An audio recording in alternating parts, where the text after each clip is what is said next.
Welcome back to our channel judiciary gold. So in today's video हम जो discuss करने वाले हैं दैट इज मई 2022 का करंट लीगल नॉलेज। अब इसमें हम क्या डिस्कस करते हैं, we discuss on to the recent cases जो भी उस पर्टिकुलर मंथ में होते हैं, that I discuss with you. अगर कोई अमेंडमेंट आया होता है, कोई केस लॉ, कोई नया लॉ आया होता है तो that I discuss with you. But इस महीने में मई 2022 में कोई ऐसा अमेंडमेंट या एक्ट नहीं है जो आपके लिए आया हो जिसको यहाँ डिस्कस करने की जरूरत हो। तो in today's video, I will be discussing a certain cases with you. So please be with me and listen to them. सबसे पहले जो केस मैं आपके साथ आज डिस्कस करने वाली हूँ that is Jacob Puliyel versus Union of India. अब इस केस में क्या हुआ था, क्या बोला गया था, ये मैं आपको बताती हूँ। भाई इस केस में हुआ ये था कि सुप्रीम कोर्ट ने बोला था कि आप किसी भी पर्सन को कंपेल नहीं कर सकते टू बी वैक्सीनेटेड। एक पर्सन की पर्सनल चॉइस है कि वो वैक्सीनेट होना चाहता है या नहीं, एज लॉन्ग एज कि वो स्टेट अगर आपको ये प्रूव कर दे। अगर स्टेट हमारे पास ऐसी रिपोर्ट लेके आ जाए कि जो अनवैक्सीनेटेड लोग हैं उनसे ज्यादा, उनसे क्या हो रहा है, उनसे ज्यादा फैल रहा है कोविड, अगर रिपोर्ट लाए हमारे पास स्टेट, तो हम कह सकते हैं कि article 21 right to life and personal liberty जो है इसे हम रिस्ट्रिक्ट कर सकते हैं। अगर स्टेट हमारे पास कोई ऐसा डेटा लेके नहीं आ रही है जहां पे ये साबित नहीं कर पा रही कि भाई किस रीजनेबल ग्राउंड पे क्यों हमें ये अलाउ करना चाहिए, ये आर्बिट्ररी नहीं है। कुछ स्टेट्स की वैक्सीनेशन पॉलिसी जहां पे बोला गया है कि आपको मैंडेटरली वैक्सीनेट होना है, तो अगर स्टेट लेके नहीं आ रही है आपके सामने ऐसी रिपोर्ट जिसमें वो क्लियरली ये स्टेट आउट कर रही है कि भाई क्यों जरूरत है इनको वैक्सीनेट करने की, तो वहां पे अपन कंपेल नहीं कर सकते हैं लोगों को कि आप जाओ और अपने आप को वैक्सीनेट करवाओ। वहां पे you can not compel the person, क्योंकि अगर आपने कंपेल किया तो it will violate the mandate of article 21। और जो पुट्टास्वामी जजमेंट है, जो आप सभी को पता होगा, बहुत ही लैंडमार्क जजमेंट है। पुट्टास्वामी जजमेंट के अंदर जो ले डाउन की गए हैं तीन प्रिंसिपल्स, आप सभी को पता होगा, मैंने यहाँ पे लिखे हुए हैं आपके लिए।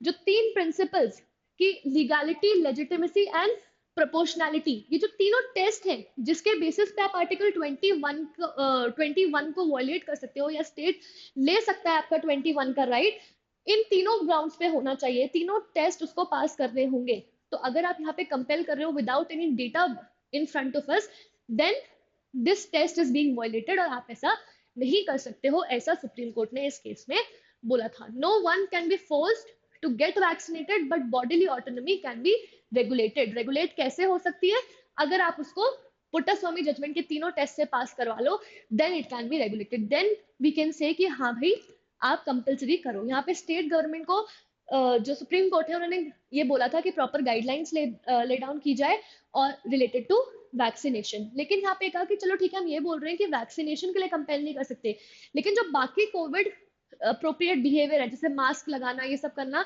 इसको अपन आज भी रोक सकते हैं। आपको ये करना ही है, मतलब अगर कोई पर्सन वायलेट कर रहा है तो आप आज भी उन पर्सन को रोक सकते हो कि ऐसा मत करो। So the Supreme Court held that no individual can be forced to get vaccinated, and the right to bodily integrity of a person under Article 21 of the Constitution includes the right to refuse vaccination. वो refuse कर सकता है vaccination को। The court also held that the vaccine mandates imposed by various state governments and the other authorities in the context of COVID-19 pandemic are not proportionate. Proportionate नहीं है।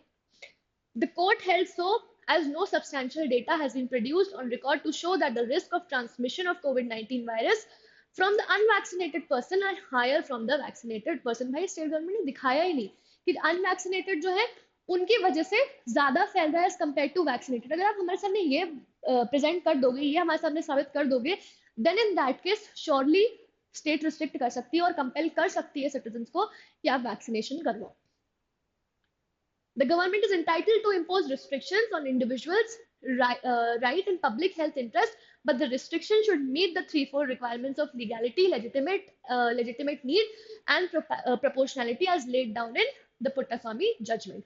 Therefore, the court suggested that all the authorities, including private institutions and educational institutions, should review the restrictions on the unvaccinated. तो जहाँ पे भी ऐसे restrictions लगाए गए कि unvaccinated लोगों को नहीं आना दिया जाएगा या वैक्सीनेशन करवाना जरूरी है, उनको हटाने के लिए कोर्ट ने यहाँ पे बोला है।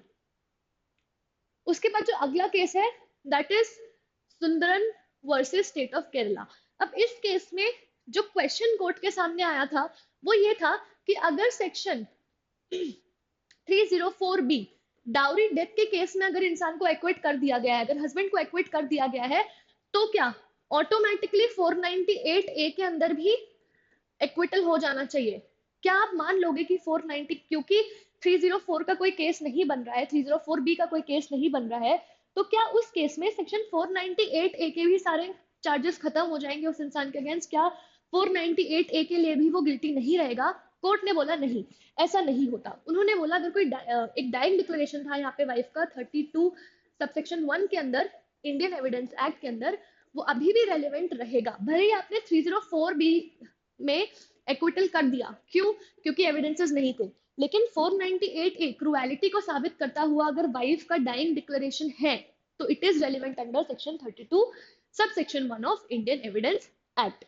The Supreme Court observed that the dying declaration of wife under section 32(1) of the Indian Evidence Act can be used against husband to prove cruelty under section 498A of the Indian Penal Code, even if he is acquitted of the charges related to her death. भले ही वो 30 जो charges थे यहाँ पे 304B के थे, तो husband ने बोला था कि भाई 304B के अंदर एक्विटल हो गया है, हमारा ट्रायल कोर्ट ने एक्विट कर दिया, तो आप 498A के अंदर भी कर दीजिए। बट कोर्ट ने बोला भाई यहाँ पे डाइंग डिक्लेरेशन है हमारे पास वाइफ का जो इसको सपोर्ट कर रहा है, तो we will hold you guilty under this section.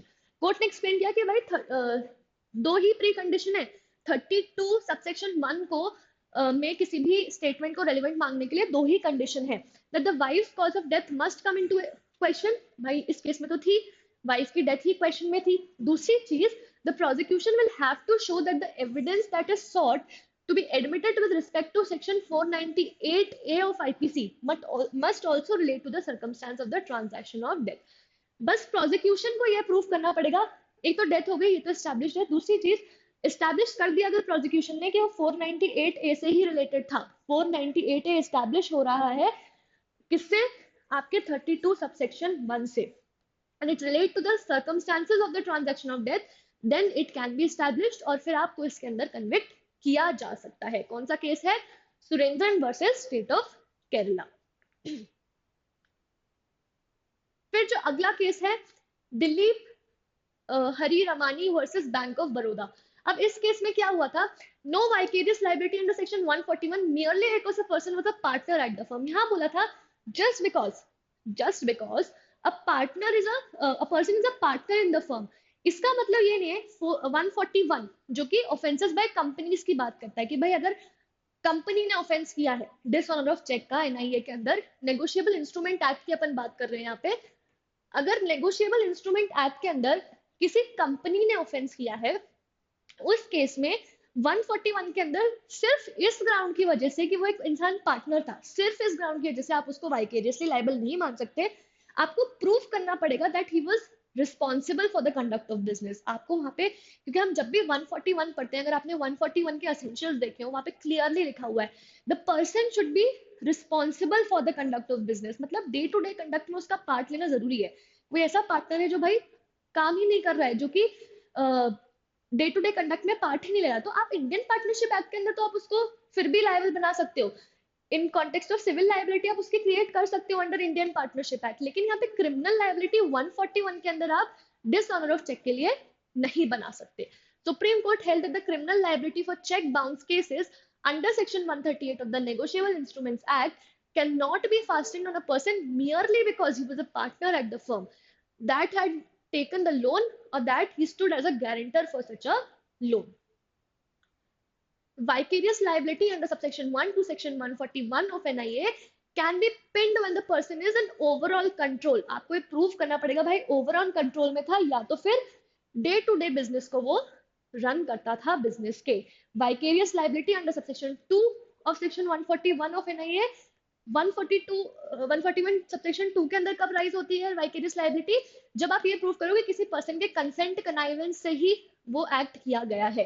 तो अगर ये भी प्रूव नहीं हो रहा है, then in that case the person can not be held liable. उसके बाद जो अगला केस है that is messrs Kelkar and Kelkar versus messrs hotel pride executive private limited. अब इस केस में कोर्ट ने क्या कहा था? कोर्ट ने कहा भाई अगर आपके पास दूसरी रेमेडीज है, अगर आप जिस एक्ट के अंदर गए हो रेमेडी सीख करने, अगर वो आपको एक प्रोविजन बना के दे रहा है कि भाई यहाँ पे अपील हो सकती है, इस केस में यहाँ पे अपील होगी, तो फिर आप उसको फॉलो करो। आप कॉन्स्टिट्यूशन का आर्टिकल 226 और 227 इन्वोक मत करो। जैसे यहाँ पे जो मैटर था वो आर्बिट्रेशन का था, तो कोर्ट ने बोला कि भाई जब आर्बिट्रेशन एक्ट के अंदर आपको अलग से दिया गया है प्रोविजन हाई कोर्ट के पास अपील करने का, तो फिर 226 और 227 का यूज क्यों कर रहे हो? वो वाली पावर एक्सरसाइज करते हुए, आर्बिट्रेशन एक्ट में दी हुई पावर को यूज करते हुए आओ, 226 और 227 को यूज नहीं कर सकते हैं। A division bench of Justice M.R. Shah and B.V. Nagarathnan said that the remedy by way of appeal under Arbitration Act has to be used. आपको आर्बिट्रेशन एक्ट के अंदर जो रेमेडी दी गई पहले वो तो यूज करो, वरना एक बात बताओ ना, स्पेशल लॉ बनाने का तो कोई मकसद ही नहीं रह जाएगा। आपको स्पेशल लॉ में अगर आपकी रेमेडी जो दी गई है आपको वो नहीं फुलफिल करना है, तो फिर मतलब ही क्या रह जाएगा वो स्पेशल लॉ के अंदर कुछ रेमेडी देने की? आप हमेशा अगर कॉन्स्टिट्यूशन में ही आना चाहते हो, वो स्पेशल लॉ बनाने का पर्पस ही डिफीट हो जाएगा ना। तो इसीलिए उन्होंने कहा कि भाई जो रेमेडी दी हुई है आर्बिट्रेशन एक्ट के अंदर उसमें जाओ, has to be used before challenging the same under article 226 and 227. When the statute provides a further remedy by way of appeal against the award and even against the order passed by the trial court, making the award a decree of the court, the High Court ought not to have entertained the writ petition and ought not to have set aside the award. तो उन्होंने कहा कि भाई high court को 226 की power use करते हुए set aside नहीं करना चाहिए था, पहले वहां की रेमेडीज एग्जॉस्ट करनी चाहिए थी जो आपको आर्बिट्रेशन एक्ट के अंदर दी। अगर वो रेमेडी एग्जॉस्ट हो जाती फिर आप आ सकते थे हाई कोर्ट के पास। फिर जो अगला केस है आप सभी ने शायद इसे सुना होगा भी, Adbir versus State of NCT of Delhi. इस केस में ये बोला गया था फरलॉ, अगर आपने मेरे पुराने वीडियोस देखे हो तो मैंने आपको फरलॉ और परोल के बीच का डिफरेंस समझाया था कि जब बहुत लंबा टाइम जेल में काट लेता है ना कोई इंसान, तो उसको फरलॉ पे रिलीज किया जा सकता है। मतलब फरलॉ पे क्यों रिलीज किया जाता है? ताकि वो अपनी फैमिली के साथ थोड़े दिन रह सके, थोड़ा दिन मतलब सोसाइटी के साथ मिंगल अप हो सके, इन सब चीजों के लिए उसे थोड़ा टाइम के लिए रिलीज किया जा सकता है। जबकि परोल पे कुछ स्पेशल रीजंस पे, जैसे अगर किसी के घर में शादी है तो उसको परोल पे रिलीज किया जा सकता है। But furlough is not a right, furlough का एज अ राइट आप यूज नहीं कर सकते हो। फरलॉ आप डिस्क्रिप्शन होता है कि दिया जा सकता है या तो नहीं दिया जा सकता। तो यहाँ पे ये बोला गया था कि अगर एक पर्सन है जो लाइफ इम्प्रिजनमेंट अंडरगो कर रहा है, ऐसी लाइफ इम्प्रिजनमेंट जिसके साथ में ये लिखा हुआ है कि भाई इस लाइफ इम्प्रिजनमेंट को कभी रेमिट भी नहीं किया जाएगा, मतलब कम भी नहीं किया जाएगा, तो एक पर्सन को उसकी नेचुरल लाइफ तक लाइफ इम्प्रिजनमेंट में रहना है। मतलब जितने भी साल उसकी लाइफ, जब तक वो जिंदा रहेगा तब तक अगर उसको ऐसा ऑर्डर दिया गया है कि उसको जेल में रहना है, उस केस में भी फरलॉ दिया जा सकता है। ऐसा नहीं है कि उस केस में आप फरलॉ मना कर दोगे कि फरलॉ नहीं मिल सकता just because of the reason, क्योंकि कोर्ट ने ये बोला था कि लाइफ इम्प्रिजनमेंट में रिमिशन नहीं मिलेगा, फिर भी आपको फरलॉ मिल सकता है। The Supreme Court recently held that even if a person has been sentenced to his life imprisonment for the rest of his natural life, भले ही आपने बोला है कि वो जेल में रहेगा अपनी बाकी की पूरी जिंदगी के लिए, फिर भी उसको दिया जा सकता है without the right to seek remission, the right to seek furlough based on good conduct will not be foreclosed. आपका राइट ऑफ फरलॉ खत्म नहीं होगा, आप ले सकते हो, फिर भी फरलॉ के लिए आप एप्लीकेशन फाइल कर सकते हो।